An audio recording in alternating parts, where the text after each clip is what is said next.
Doctor Babasaheb Ambedkar यांच्या महापरिनिर्वाण दिनानिमित्त आयोजित केलेल्या कॅन्डल मार्चबद्दलची ही आहे एक संक्षिप्त माहिती.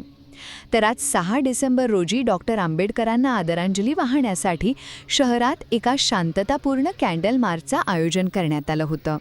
यातलं पहिलं म्हणजे या मार्चची सुरुवात आणि त्याचा मार्ग.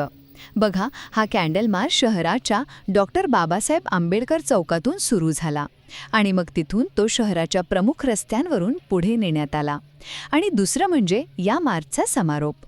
रात्री 8:30च्या सुमारास हा मार्च संपला आणि समारोपाचं ठिकाण होतं डॉक्टर बाबासाहेब आंबेडकरांचा पूर्णकृती पुतळा, जे एक अतिशय प्रतिकात्मक स्थळ आहे. थोडक्यात सांगायचं झालं तर हा मार्च डॉक्टर आंबेडकरांच्या स्मृतीस अभिवादन करणारा एक महत्त्वाचा सामुदायिक कार्यक्रम होता.